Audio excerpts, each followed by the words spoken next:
Você que se liga no YouTube do Barro Preto, muito boa noite. Se você está vendo esse vídeo na data da estreia, hoje é 19 de fevereiro de 2021, também conhecido como a sexta-feira depois do feriado de Carnaval, que também é o segundo dia útil do ano, né? Já que o ano começa depois do Carnaval. Ontem, quinta-feira, dia 18, foi o primeiro dia útil do ano. E hoje é o segundo. Então, feliz ano novo, feliz 2021. Tudo bom, gente? Gente, estamos aqui para mais uma lição da EBD dos adolescentes, tudo bem? E para quem não sabe, meu nome é Vitor Daniel, como está aparecendo nesse letreirozinho aqui embaixo da minha cara, tudo bem? E hoje nós vamos para mais uma lição da EBD dos adolescentes, meus amigos e minhas amigas, tudo bem? Então, desde já peço para você pegar a sua Bíblia, a sua biblinha, tudo bem? Para a gente ir acompanhando as escrituras. E o nosso tema de hoje é uma continuação da lição de 2 semanas atrás que nós tivemos. Na última lição que nós tivemos, nós falamos sobre evolução. Falamos lá sobre as diferenças entre criacionismo e evolucionismo, o que um diz, o que o outro diz e o que a Bíblia diz, certo? Então nós falamos sobre evolução e criação, certo? E a lição de hoje, ela vai um pouquinho mais fundo nessa discussão, porque hoje a gente trata sobre o homem. Hoje nós vamos tratar sobre o homem, a criação do homem.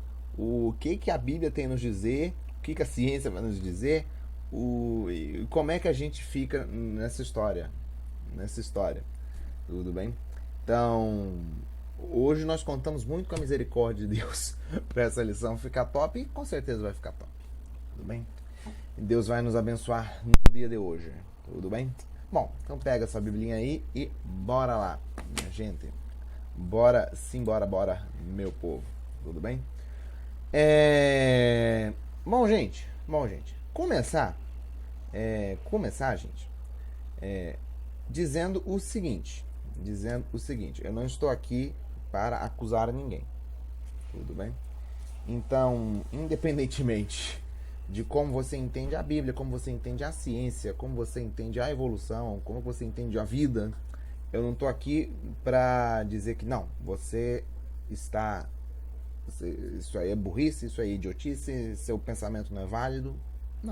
Não estou aqui para fazer isso, tudo bem? Porque esse é um assunto que levanta discussões no meio cristão, inclusive. Eu conheço muita gente que defende pontos de vista muito variados dentro desse ponto, aliás, dentro da evolução inteira, sempre que a gente fala de evolução, a gente tem uma grande variedade de opiniões dentro do cristianismo, tudo bem? Então, eu não estou aqui para reprimir nenhuma, tudo bem? Então, se você pensa de algum jeito, não se sinta-se ofendido. Minha palavra é essa. Eu não estou aqui para ofender a opinião de ninguém. Tudo bem? O que importa, na verdade, aliás, o que importa é que nós tenhamos consciência de que foi Deus quem nos criou. Aliás, isso é ponto pacífico dentro do cristianismo. Deus criou o homem à sua imagem e semelhança. Nós somos obras dele, feitos à semelhança dele, para viver para ele. Ponto. Tudo bem? E aí a gente tem muitas divergências entre os pontos de vista de como que isso aconteceu. Tá certo? De como que isso acontece. De como que Deus criou o homem. Tudo bem? Dentro da própria Bíblia, na verdade, é assim. Não no texto bíblico, mas em formas de se interpretar o texto bíblico, a gente tem vários pontos de vista dentro das possibilidades de interpretação. Tudo bem? Então o recado que eu te dou é: tendo consciência de que Deus criou todas as coisas, criou o homem, a sua imagem e semelhança, para que nós pudéssemos viver para ele, e se você acredita nisso, velho, show! É isso que a Bíblia diz.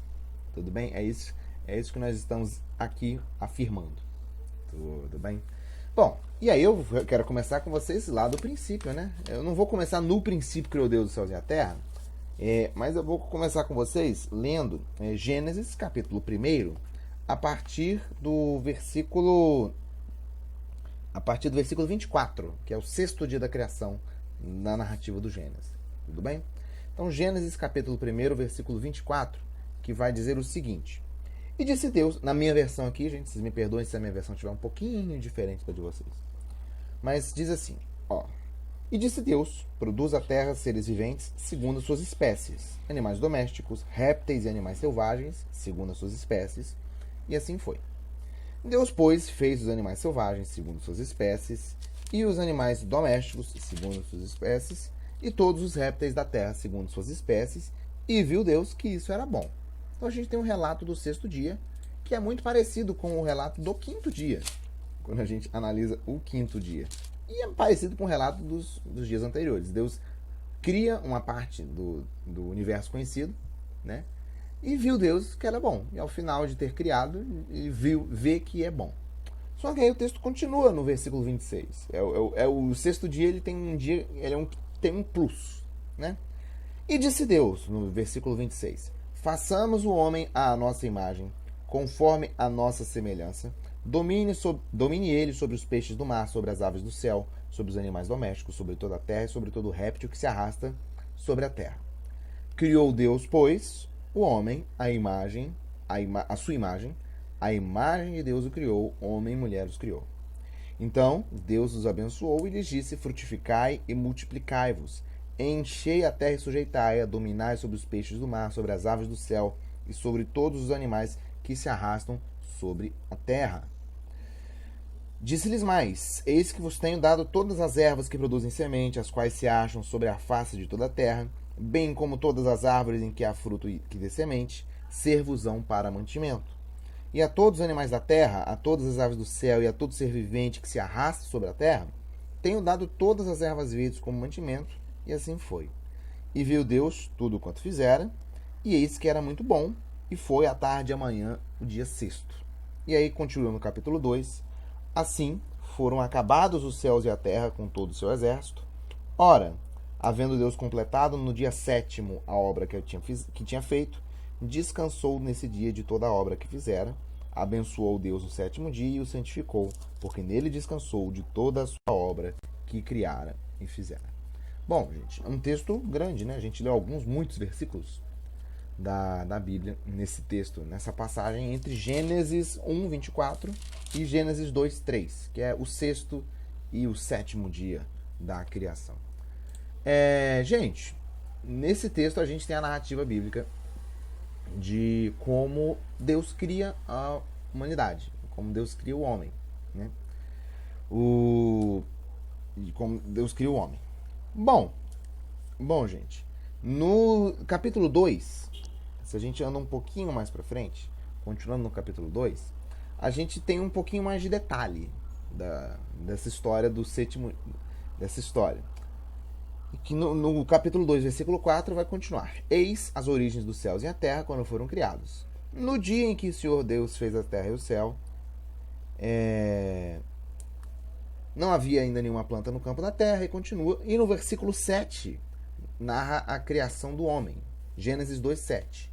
E formou o Senhor Deus o homem do pó da terra, e soprou-lhe nas narinas o fôlego da vida, e o homem tornou-se alma vivente.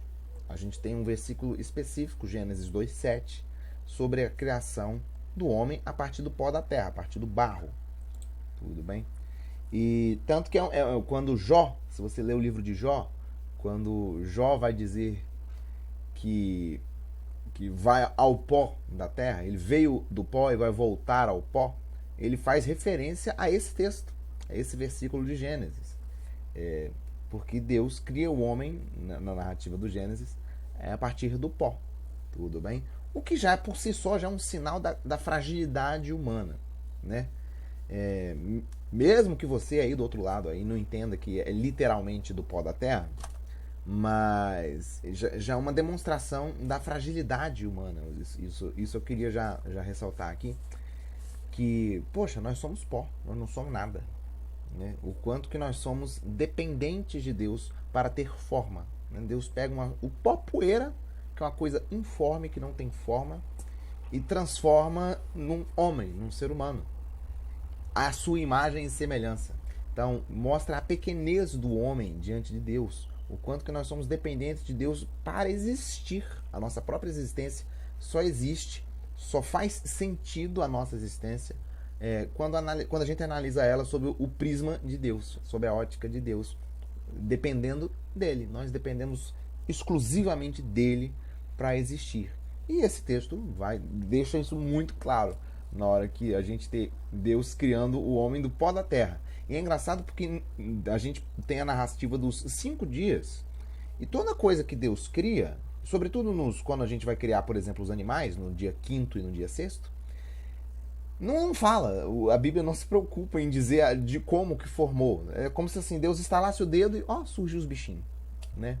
Mas o homem não, o texto é bem específico com o homem, justamente para mostrar a nossa dependência, a nossa fragilidade perante Deus.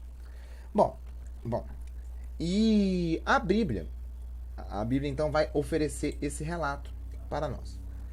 Bom, na ciência, se você vai estudar a evolução, as teorias geológicas, evolucionistas, o que nós temos dentro do processo, dentro do que a ciência entende como processo evolutivo? Tudo bem? O evolucionismo entende que o ser humano, nós, espécie Homo sapiens sapiens, nós seres humanos, somos pertencentes ao grupo dos primatas. Tudo bem? Nós somos, como se diz assim, primos de grau distante dos macacos. Nós estamos dentro do grupo dos primatas, segundo a ciência.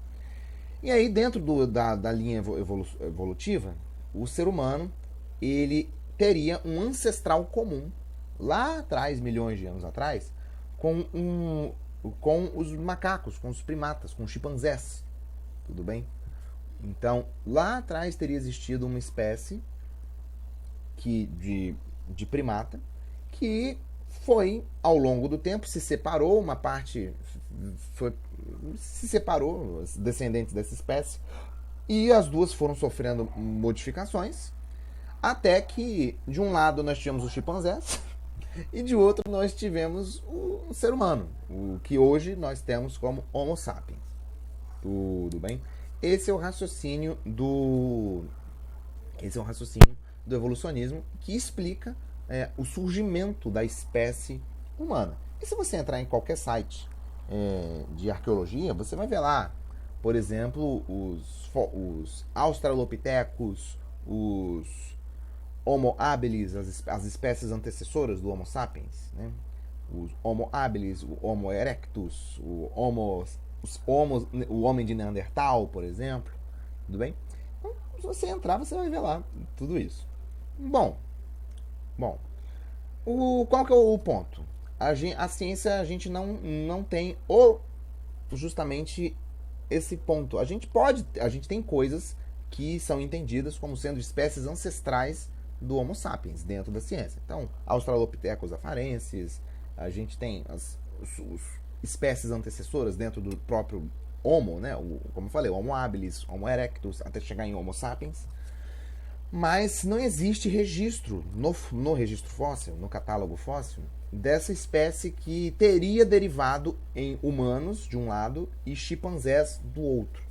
Tudo bem?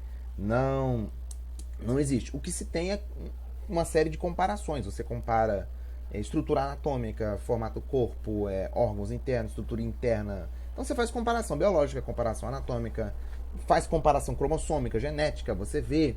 Existe essa conta mesmo, de que o DNA é muito parecido, você tem mais de 90% de semelhança entre DNA dos chimpanzés com seres humanos, e de todos os animais, na verdade.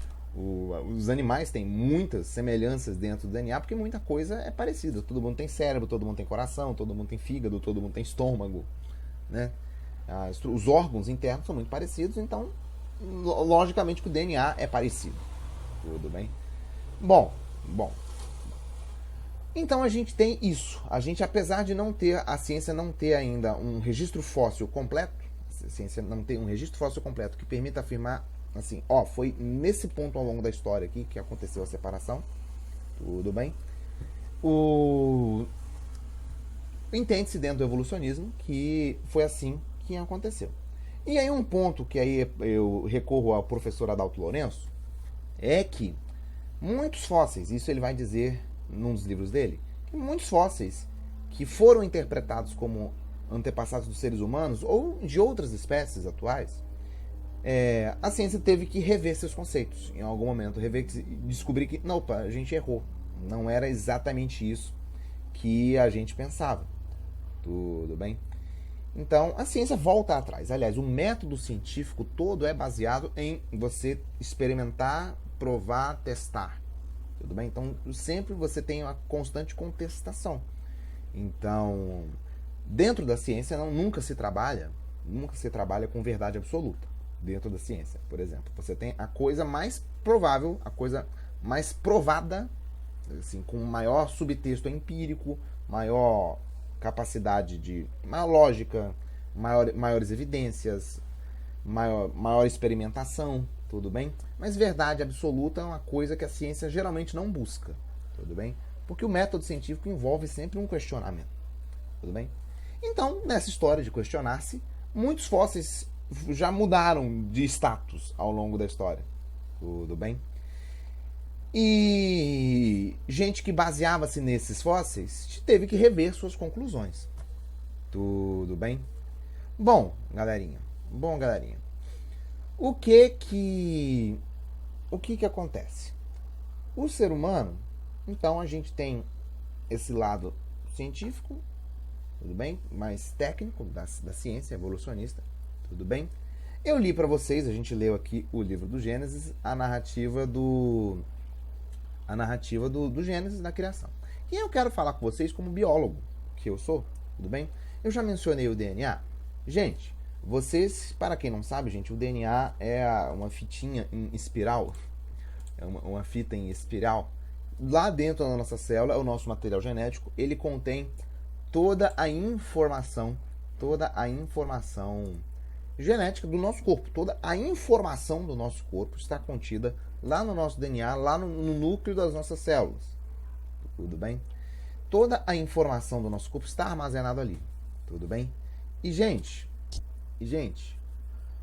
um livro, gente, se a gente encara assim o DNA como um livro, gente, ou uma biblioteca, na verdade a gente tem que encarar o DNA como biblioteca. É muita informação armazenada, gente. Muita informação armazenada. Não existe computador nenhum com capacidade de armazenamento de informação igual ao seu DNA, igual ao DNA de uma célula humana. Tudo bem? Pra você ter noção, aproximadamente, o ser humano, já fizeram essa conta, uma das contas que se fazem, é que se você colocasse toda a informação do DNA num livro, ou em livros, você teria algo próximo de 6 trilhões de livros com a célula humana, tudo bem? Com o corpo humano, de um ser humano, tudo bem? É muita informação, tudo bem? E aí eu lembro de lá do apóstolo João escrevendo no final do seu evangelho que nem que fossem escritos todos os livros do mundo, daria para contar tudo que Deus fez, não é? E eu acho que é nesse sentido que a gente tem o nosso DNA. Nem que fossem escritos todos os livros do mundo, eles seriam capazes de contar as obras de Deus, sabe? E toda essa informação está dentro de você, está dentro das suas células, tudo bem? E, gente, quando eu olho o DNA, quando eu olho uma célula humana, o seu funcionamento, é impossível eu não perceber que alguém fez aquilo ali. É muito difícil acreditar que foi obra do acaso, sabe? É muito difícil você imaginar que a complexidade, o nível de complexidade que a gente tem num corpo humano é obra do acaso, de simples acaso ao longo de milhões de anos, sabe? Então é muito bonito a gente analisar a ciência, a gente analisar a descoberta da ciência sob o olhar do olhar da Bíblia, sob esse olhar de que, poxa, como é que a natureza realmente revela as obras de Deus? A gente consegue ver Deus nas mínimas coisas, inclusive numa célula microscópica, num DNA microscópico, tudo bem? E aqui, gente, eu não vou negar que o ser humano evolui, gente. O ser humano evolui. Então, por exemplo, gente, vai lá. Em 1500, quando os portugueses chegaram no Brasil, o pessoal vivia em cabaninha de palha. Tudo bem? O ser humano já morou em caverna, né? No Brasil mesmo, em Minas Gerais mesmo, a gente tem pintura rupestre em alguns lugares em caverna. Tudo bem? Hoje a gente tem estrutura, a gente mora lá, que eu tô falando com vocês da minha casa aqui, com energia elétrica, com geladeira, com fogão. Antigamente o pessoal tinha que fazer esfregando palitinho, gente. fogo. Antigamente, você se locomover, você tinha que andar. Hoje em dia a gente tem ônibus, a gente tem carro, a gente tem trem, tem avião, tem navio. Então, o ser humano tem essa capacidade. A gente se desenvolveu muito, a gente evoluiu muito ao longo do tempo, né? Tanto que eu estou falando com vocês hoje pela internet, né? Seria impensável falar com vocês pela internet, à distância, assim, né? Então, a cultura humana se desenvolveu muito ao longo do tempo, sabe? Mas é muito difícil, e aí eu compartilho essa dificuldade com vocês. É muito difícil eu, Vitor, Daniel, acreditar ou compreender que toda a complexidade, não só do ser humano, quanto da natureza, foi feita por acaso. É obra de acaso, de reações químicas que aconteceram ao acaso, de mutações que aconteceram ao acaso. Não, eu não consigo. Eu prefiro entender que tudo que a ciência entende que é obra do acaso, tudo bem? Quando eu analiso a ciência, quando eu vejo a ciência dizendo que as coisas são obra do acaso, eu prefiro ver a mão de Deus agindo ali. Eu entendo como sendo Deus, a ação de Deus, da sua vontade soberana, do seu juízo perfeito, conduzindo a história da vida no planeta. Tudo bem? Quando eu analiso a ciência, a própria evolução, quando eu analiso, onde a ciência enxerga acaso, eu gosto de ver a obra de Deus, assim, Deus fazendo o seu caminho, fazendo a sua vontade ao longo da história, sabe? Isso eu vejo. Tudo bem? E aí, gente, eu vejo, assim como a Bíblia, de que, sim, Deus criou o homem. Ok? Deus criou o homem. Sabe? E isso é um ponto pacífico dentro da Bíblia. Dentro do cristianismo. Tudo bem? E, de novo, voltando à passagem de Gênesis 2:7, e formou do Senhor Deus o homem do pó da terra e soprou-lhe nas narinas o fôlego da vida, e o homem tornou-se alma vivente. Esse texto tem muitas implicações. Eu já falei com vocês de uma, que mostra a dependência do homem, né? Nós somos pó da terra, né? E engraçado que a palavra que aparece, que representa Deus em todo esse capítulo, de todo esse texto de Gênesis, é a palavra Elohim. É o Elohim, que significa altíssimo, ou elevado. Bem? E mostra justamente a disparidade. É o Altíssimo pegando o pó da terra, que é o baixíssimo, né? E formando algo à sua imagem e semelhança, né? Nós somos imagem e semelhança de Deus. Não que você tenha a aparência de Deus. Tudo bem? Tudo bem?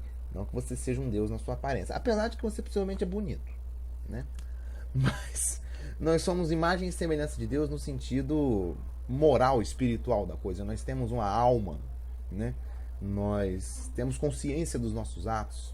Nós temos moral. A gente tem capacidade de distinguir as coisas. A gente tem capacidade de julgamento.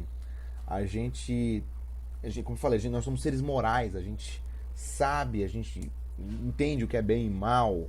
A gente é capaz de discernir as coisas. A gente é capaz de tomar decisão. A gente não é um animal que age por instinto propriamente. Não, nós somos seres morais, nós somos seres espirituais, assim como Deus é, né? E o sopro, quando Deus sopra o fôlego de vida nas narinas de Adão, Deus incute em Adão essa marca divina, né? Que é o que a gente chama de espírito, que é o que a gente chama de alma, né? A nossa consciência. E nós somos imagem e semelhança de Deus. E tem gente que, né? É triste ver que tem gente que é imagem e semelhança de Deus e não age como se não fosse. Age como se Deus não existisse, né? Como se não houvesse um Deus de qual nós somos imagem e semelhança.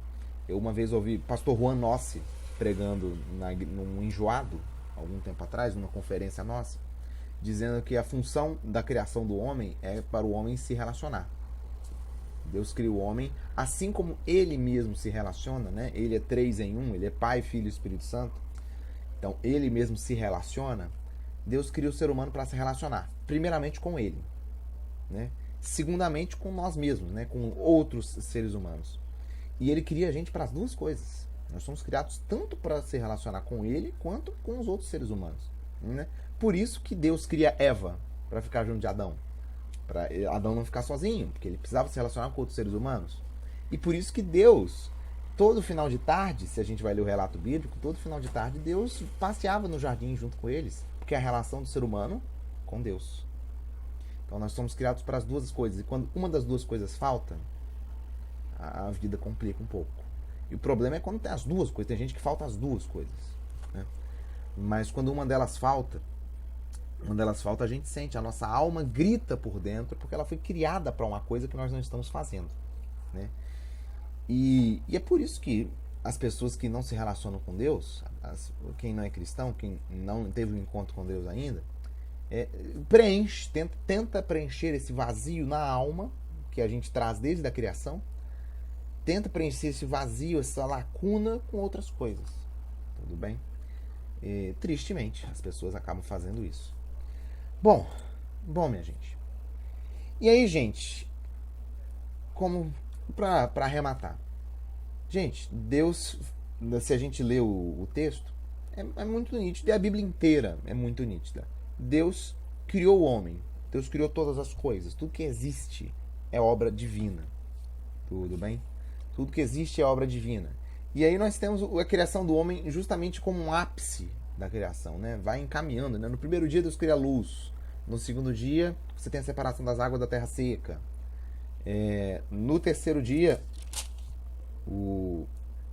as águas da terra seca, ótimo, gente. Isso foi no sexto, perdão. No segundo dia a gente tem a separação das águas do mar, aí depois do mar da terra seca no terceiro. No quarto dia a gente tem a criação dos luminares. No quinto dia a gente tem os peixes e as aves. E no sexto dia a gente tem os animais terrestres, o resto do complemento dos seres terrestres, né? E no final do sexto dia, o pico, o ápice da criação é o ser humano, né? Nós, obra criada perfeita, né? Porque hoje nós, desde que Adão e Eva se meteram a comer a frutinha lá, né? Desde que Adão e Eva se meteram a comer a frutinha, a gente não é mais perfeito, né? Mas nós somos criados perfeitos à sua imagem e à sua semelhança, né? E é muito bacana isso, né? Nós somos criados do pó, do nada, como o ápice da criação, o suprassumo de toda a criação, tanto que Deus nos dá domínio, né? Deus incute ao homem, dá ao homem o domínio sobre a criação, né? O ser humano domina a criação, e nós dominamos até hoje. Dominamos muito mal, diga-se de passagem, porque a gente destrói a criação, né? Fruto até do pecado, fruto da nossa queda, do nosso pecado. A gente não sabe, a gente desaprendeu a usar a terra, o planeta que Deus nos deu, né? Então, consequência do pecado é essa que nós vemos hoje: mudança climática, aquecimento global, desmatamento, queimada, nevasca, enfim, né? Porque o ser humano não aprendeu a usar a criação que Deus lhe deu, né? E temo dizer que nós nunca aprenderemos, que a humanidade nunca vai aprender, né? Até que ela se entenda novamente como criação de Deus. Enquanto a humanidade não estiver de fato Deus como Senhor, muito difícil, e eu tô para te dizer que Jesus volta antes, viu? Jesus volta antes do homem aprender a fazer isso. Bom, minha gente, não vou me delongar, tudo bem? Para concluir, Deus sopra no homem o fôlego de vida. Sim. Então nós somos semelhantes a ele, né? Esse fôlego de vida que só é dado ao homem, né? Não é dado a nenhuma outra obra da criação. É dado a nós, tudo bem? Apenas nós tivemos isso. Nós mostramos que então esse texto nos mostra que o princípio vital do ser humano, vem de onde? Vem de lá de cima. Tudo bem? Nós passamos a ser a alma vivente, como disse o texto lá no versículo 2, no capítulo 2:7. Nós somos alma vivente. Nós temos essa capacidade de se expressar, de se comunicar, de criar, de construir conhecimento, de julgar, de discernir, de escolher. Nós temos essas capacidades todas que são atributos divinos, né? São atributos divinos. Nós temos esses atributos, hoje distorcidos pelo pecado, né? Então, mas nós temos ainda a capacidade de buscar a Deus, de se conectar com o nosso Criador. E é isso que eu termino aqui dizendo, galerinha. Nós somos obra de Deus. Então, independentemente de como você acredita que Deus criou a gente, como eu falei na outra, se você acredita que Deus criou o mundo em 7 dias ou em 7 milhões de anos, eu não vou aqui discutir com você. Não é meu papel discutir com você aqui. Mas o papel todo é chamar a atenção nossa de que sim, Deus criou a humanidade. Deus nos fez. Como vai dizer o Salmo, né? Deus nos conhecia substância informe, ainda no ventre da nossa mãe. Antes de nós sermos formados, Deus já conhecia tudo sobre nós. E Ele nos formou, né? E a gente tem que, foi o que eu falei, né? A gente tem que viver a nossa vida tendo consciência desse fato. Nós somos obra divina, somos obra de Deus, tudo bem? Então busca Deus, busque se relacionar com o seu Criador, tá bom, gente? Bom, estamos quase chegando no final da nossa EBD online, né? Porque a partir do mês de março nós voltamos com uma série de protocolos, uma série de cuidados. Nós voltamos para o presencial no mês de março, tudo bem? Então estamos quase lá, quase encerrando as nossas lições, tudo bem? Quase encerrando as nossas lições online aqui, para voltarmos ao presencial, tudo bem? Então desde já o meu forte abraço a vocês, tudo bem? Semana que vem a gente ainda tem lição, tudo bem? E no mês de março voltamos. Então, grande abraço, fiquem com Deus e até a próxima, gente. Tchauzinho.